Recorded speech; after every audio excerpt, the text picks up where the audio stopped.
My boyfriend told me that because I'm a girl, I'm not allowed to be out late if he's not with me, and that I need to follow the curfews he gives me or find somewhere else to live if I don't like it.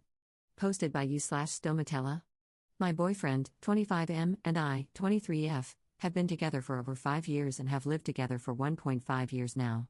For context, I was getting ready to go to a Halloween potluck with some of my girlfriends and their respective boyfriends.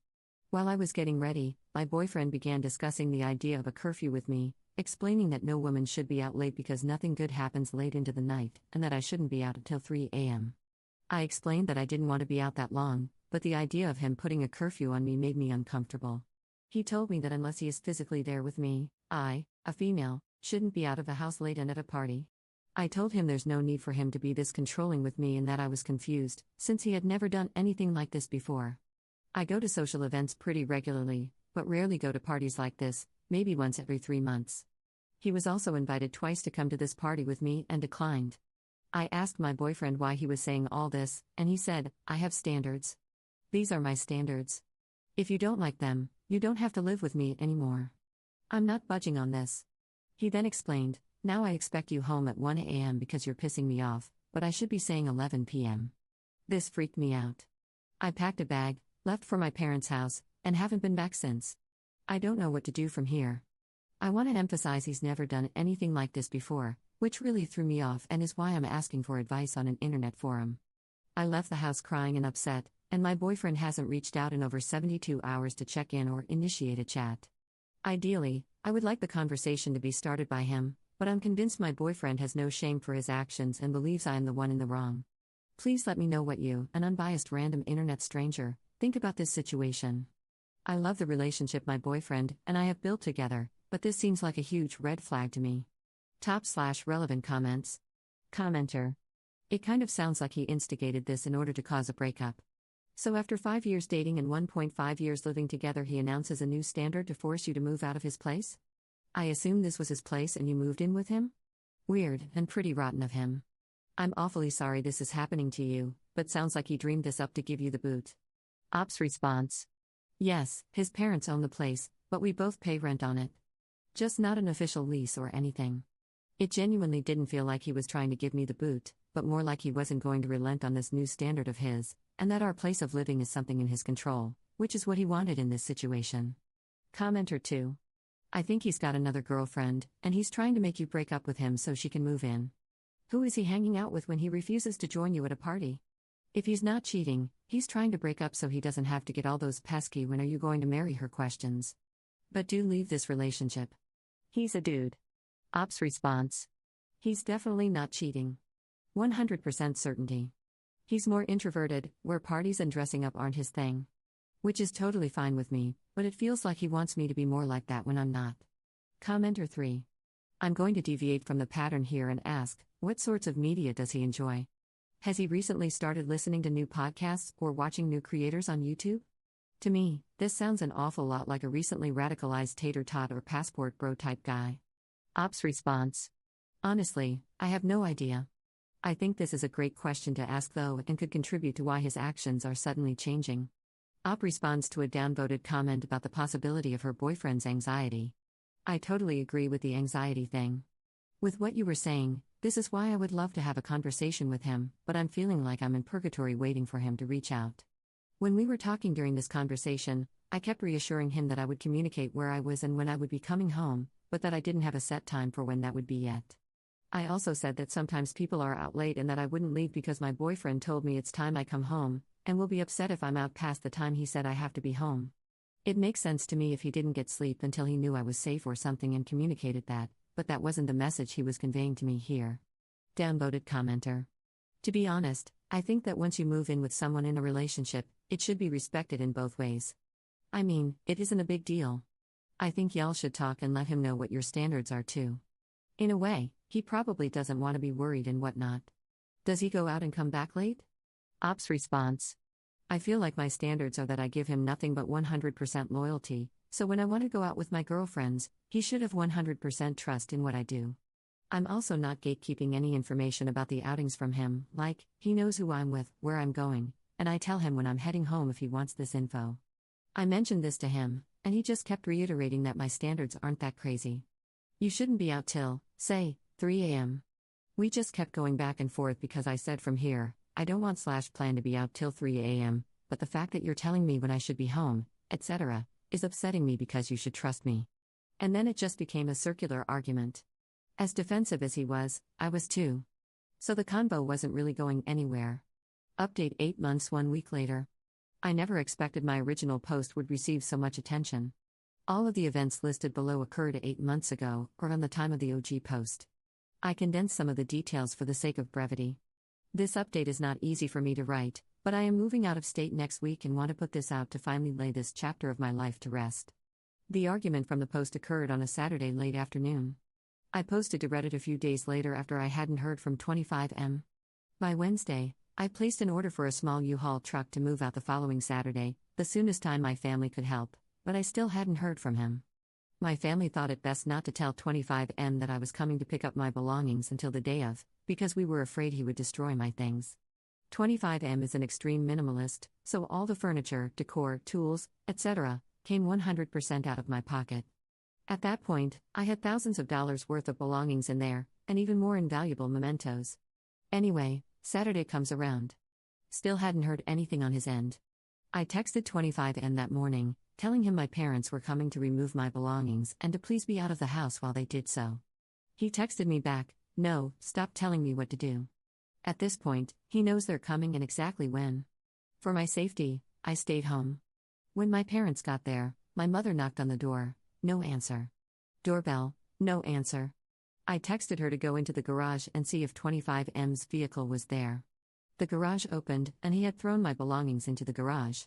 Things were scattered about the garage floor. Whatever. They noted that his vehicle was there, though, so he must be inside. My family started grabbing stuff from the floor and putting it into the truck. 25M came out. My mother said he looked psychotic, almost. He doesn't do drugs and wasn't drinking for health reasons. But he looked off. When he came out, he made it very clear to my mother that he was holding a gun in his sweatpants pocket. He told them to get off his property. My mother asked him if he was all right. Remember, 25M and I had been together for a long time at this point. My family knows him well. This was all such strange behavior from him, and my mother was genuinely concerned. In response, he told my mom, "I'm fine." Why wouldn't I be? My mom asked if she could go inside and get the rest of my belongings. 25M said no. My mother reminded him that I had been without my essentials for a week now: medication, glasses/contacts, work badge, underpants, and asked to step inside for 5 minutes to retrieve those things. He agreed. My mother walked into the house and saw an AR-57 set up in the kitchen, ready to go. She immediately turned around, told everyone outside loading the truck to get in the car, and went home. I spent the next few hours trying to arrange a police escort for the rest of my belongings. In hindsight, we should have done that in the first place. As I was working on that, my mom called the homeowners, aka 25M's parents, who lived 2 to 3 hours away. We told them everything up to this point, and they were distraught. They said they were on their way. We received a call from the parents later that evening stating that 25M was out of the house and being monitored back at their home. We moved everything out afterward. I got a text from 25M that Sunday, where he essentially said that he didn't know I was breaking up with him. That he was waiting for me to reach out to him while he was reflecting on everything that happened, etc. We went back and forth a bit, where I told him that he threatened my family and that I couldn't forgive him. He said he wanted to talk about everything, and I told him I wasn't ready for that. I followed it up with a, "You should work on yourself, and if I want to talk, I'll reach out," type of text. He responded with a bunch of okays and then, "Just don't F your ex. Hate that guy. Heard really bad things about him." He's referring to himself here, since he's the only boyfriend I've had. It was super strange and off-putting to receive a joking text like that when a few hours earlier he had threatened my family with guns. I ignored him. He also sent an interesting apology to my mother. To me, it seemed like a liability thing that his lawyer mother asked him to send. Highlights included, "I know you felt threatened by what you saw, and there is no excuse for having guns out while people are present at my house.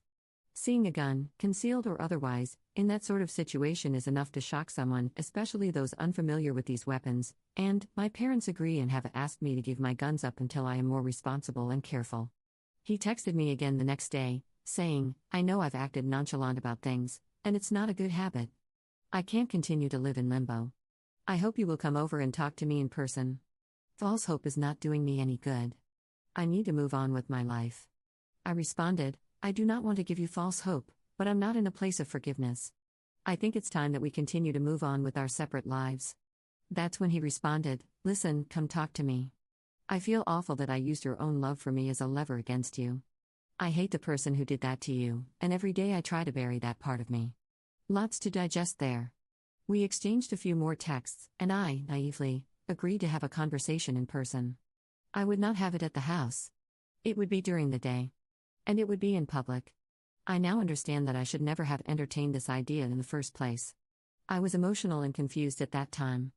I had been with 25M for years at this point and wanted clarity on what drove him to do this. I told him my availability to talk on a Thursday, and he said he wasn't sure if he was available but would let me know. I didn't hear back from him until Thursday at 8:15 p.m., when he asked, you still coming or no? A location hadn't been discussed. It was dark out.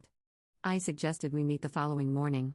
That's when he sent, 8:30 is late for you now? Followed by, I said your curfew was 1 a.m., so you're good, and, just get your ass over here and talk, I am not doing this 9 a.m. BS. Or I will put a scorpion in your bed. I responded, and he texted back, I'm on my way. I'm sorry, you're what? At this point, I was in a new safe place in location A. My mother was in location B, and my father was in location C. I had to call everyone and let them know 25M was going to show up at one of their locations, since he knew where they both lived. He showed up at location C, where my father was. My father told me that he was scared for his safety and home. Luckily, nothing happened. 25M waited outside for a bit after texting me, here, and then left. This whole night rattled me. I stayed up all night, scared he was going to show up at my mom's place next, or mine. I ignored his texts. He started a call. He left an eerily calm, cool, and collected voicemail wondering when we were going to chat, saying that if I wanted to have that conversation, am welcome to the house whenever. I texted him back, threatening a restraining order if he made contact again. A month later, he texted, hey, obviously what happened. I'm sorry I made you feel unsafe. That's not who I am as a person or who I would want to be. I wish you the best in whatever you do. And that is the last I've heard from him. All of this could have played out way worse. I'm relieved for the safety of my family and my own. I'm fortunate enough to have gotten out when I did. And yes, I understand things could have been done differently on my end. I learned a lot about myself through this experience. I chose to text 25M in the non-confrontational way I did for my safety. We live in a small community. I genuinely believe this man is dangerous and could harm my family, my dog, my friends, etc., if I angered him. We're all within a mile or two of each other, and he knows where to find all of them, and me, if he wanted to. Top/relevant comments. Commenter. 100% confident that if she had gone to his home by herself, she would be dead. Commenter 2. Interesting fact, people with schizophrenia tend to start showing signs of it right around age 25. The sudden 180-degree personality change, one that startled his parents enough to jump into action, is a pretty wild indicator. Unfortunately, we will, hopefully, never know if this was the case for him, or if he had a mental break, or if he swallowed the Tate pill. His last text he sent her sounds like a man who got treatment. But I'm not holding my breath,